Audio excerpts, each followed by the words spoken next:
اس بیچ Islamic revolutionary guards corps یعنی IRGC نے خبردار کیا ہے کہ اسرائیل اب گیس فیلڈز بھی ممکنہ طور پر فوجی ہدف بنائے جا سکتے ہیں، یعنی اسرائیل کے اندر جو گیس فیلڈ ہے انہیں بھی ایران ہدف بنائے گا۔ IRGC کے مطابق اگر ایران اور اسرائیل کے درمیان جاری کشیدگی برقرار رہی تو اسرائیل کے توانائی کے جو بنیادی ڈھانچے ہیں یعنی انرجی انفراسٹرکچر کو نشانہ بنا سکتا ہے ایران۔ خاص طور پر بحیرہ روم میں موجود گیس منصوبے خطرے میں ہیں۔ دنیا حیران ہے کہ ایران کس طرح اتنی طاقت کے ساتھ، اتنی شدت اور ایسی فیصلہ کن طاقت کے ساتھ امریکی فوجی اڈوں کو مٹا رہا ہے جس کے لیے کسی نے خود کو تیار نہیں کیا تھا۔ محض چند دنوں کے اندر ایران نے اس پورے خطے میں اپنی عسکری قوت کی نئی سرحدیں ایک طرح سے قائم کر دی ہیں۔ دنیا کے سب سے مہنگے اور قیمتی جو فوجی اڈے ہیں امریکہ کے، اربوں ڈالرز کی مشینری اور دفاعی سسٹم، ڈیفنس سسٹم جو ہے، سب کچھ لمحوں میں ایک طرح سے خاکستر ہوتا دکھائی دے رہا ہے۔ ادھر بحرین، کویت، قطر اور سعودی عرب میں قائم امریکی فوجی اڈے دنیا کے عظیم ترین عسکری مراکز سمجھے جاتے ہیں اور ان کو تعمیر کرنے میں دہائیاں لگی اور کھربوں ڈالر خرچ ہوئے، مگر آج ایسا محسوس ہوتا ہے کہ 30 برس کی فوجی سرمایہ کاری دھوئیں کے بادلوں میں تحلیل ہو رہی ہے۔ ہم دیکھ رہے ہیں کہ پورے کے پورے فوجی اڈے خالی چھوڑ دیے گئے ہیں۔ مشرق وسطی میں جتنے امریکہ کے ایئر بیس ہیں تقریباً سبھی تباہ ہو چکے ہیں، وہ ایک طرح سے جل رہے ہیں، تباہ ہو رہے ہیں اور ایک طرح سے بکھر رہے ہیں۔ ظاہر ہے کہ امریکہ اسرائیل نے یہ توقع نہیں کی تھی کہ ایران کے پاس ایسی صلاحیتیں موجود ہیں۔ اب وہ حیرت اور خوفزدہ ہے۔ اسرائیل کی وزارت صحت کے مطابق گزشتہ کچھ گھنٹوں کے دوران تقریباً 200 افراد ایران کے حملوں میں زخمی ہوئے ہیں، کئی لوگ مارے گئے ہیں اور حکام کے مطابق ان میں سے کئی افراد کی حالت ایک طرح سے نازک بنی ہوئی ہے۔ خود اسرائیل کی وزارت صحت نے social media X platform پر اپنا بیان جاری کیا ہے کہ جنگ شروع ہونے کے بعد سے اب تک 4000 سے زیادہ لوگ اسرائیل کے اندر ایک طرح سے زخمی ہو چکے ہیں، جن میں کئی کی حالت ایک طرح سے نازک بنی ہوئی ہے، اور یہ اعداد و شمار ظاہر کرتے ہیں کہ جاری جنگ کے اثرات صرف فوج تک محدود نہیں ہیں، بلکہ اس میں IDF کے جو بڑے افسران ہیں وہ بھی شامل ہیں۔ اس میں سرکار کے کئی وزراء بھی ایک طرح سے شامل ہیں جو ایران کے حملوں سے سب سے زیادہ متاثر ہوئے ہیں۔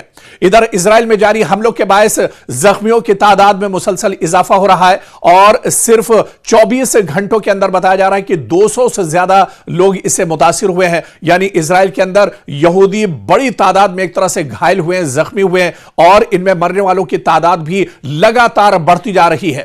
یعنی ایران نے ایک شخص کو اسرائیلی خفیہ ایجنسی موساد کے لیے جاسوسی کرنے کے الزام میں سزائے موت دی ہے۔ تو صرف ایران ایک محاذ پر یہ جنگ نہیں لڑ رہا ہے، بلکہ ایران کئی محاذ پر ایک ساتھ جنگ لڑ رہا ہے، جہاں لگاتار مشرق وسطی میں اس کے حملے جاری ہیں، وہیں پر اسرائیل کے اندر مختلف شہروں پر لگاتار حملے ہو رہے ہیں، اور اس کے علاوہ ایران کے اندر جہاں جہاں موساد کے جاسوس موجود ہیں انہیں بھی موت کے گھاٹ ایران اتار رہا ہے۔ رپورٹس کے مطابق ایرانی عدلیہ کے میڈیا ادارے نے بتایا کہ موساد کے ایک شخص پر، ایک جاسوس پر یہ الزام تھا کہ وہ حساس معلومات اور اہم مقامات کی تصاویر اسرائیل کو فراہم کر رہا تھا۔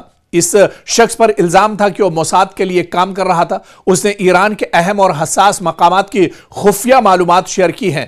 تو ایرانی حکام کے مطابق یہ عمل قومی سلامتی کے خلاف سنگین جرم تھا، اور جنگ کے دوران دراصل یہ ایک بہت بڑی پیش رفت ہے، اور یہ واقعہ ایسے وقت پیش آیا ہے جب ایران اور اسرائیل کے درمیان جنگ ایک طرح سے شدت اختیار کر چکی ہے۔ تو دونوں ممالک کے درمیان نہ صرف فوجی بلکہ خفیہ اور انٹیلیجنس جنگ بھی بڑے پیمانے پر جاری ہے۔ ایران اس سے پہلے بھی کئی افراد کو، یعنی کئی موساد کے جو جاسوس ہیں یا موساد سے جو تعلق رکھتے ہیں، ایسے افراد کو گرفتار کیا گیا اور انہیں سزائے موت دی گئی ہے۔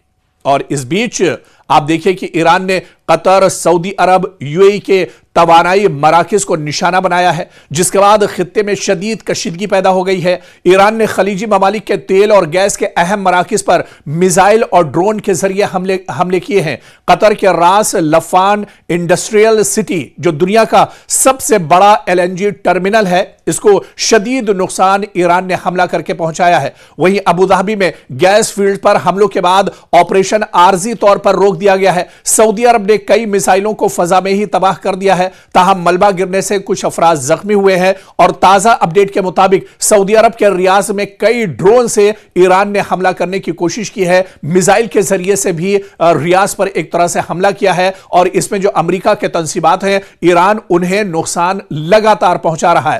اور اس بیچ بڑی خبر یہ ہے کہ اسرائیل کے وسطی علاقوں میں زوردار دھماکوں کی آوازیں سنی گئی ہیں، جبکہ اسرائیلی فوج نے خبردار کیا ہے کہ ایران کی جانب سے مزید میزائل داغے جا سکتے ہیں، یعنی ایران اور طاقت کے ساتھ ایک طرح سے آنے والے وقت میں حملے کر سکتا ہے۔ مرکزی اسرائیل میں سائرن بجنے کے فوراً بعد کئی دھماکے سنے گئے ہیں۔ فوج کے مطابق یہ دھماکے یا تو میزائل گرنے یا فضائی دفاعی نظام کی کارروائی کے نتیجے میں ہوئے ہیں۔ شہریوں کو فوری طور پر محفوظ پناہ گاہوں میں جانے کی ہدایت دی گئی ہے۔ اسرائیلی فوج نے کہا ہے کہ ایران کی طرف سے مزید میزائل حملوں کا خطرہ ابھی بھی موجود ہے۔ سیکیورٹی اداروں کو ہائی الرٹ پر رکھا گیا ہے۔ پورے ملک میں یعنی پورے اسرائیل میں ایمرجنسی اقدامات نافذ کیے گئے ہیں، یعنی اب اسرائیل کا کوئی شہر، کوئی جگہ اب ایک طرح سے محفوظ نہیں ہے، اور اب ہر جگہ ایران بڑے پیمانے پر پوری شدت کے ساتھ اور پوری مضبوطی کے ساتھ ٹارگٹ کر رہا ہے۔ ہر شہر پر ایک طرح سے ایران کے میزائل اور ڈرون نشانہ بنا رہے ہیں۔ بار بار سائرن بجنے سے لوگوں میں خوف اور ڈر اور بے چینی پھیل گئی ہے۔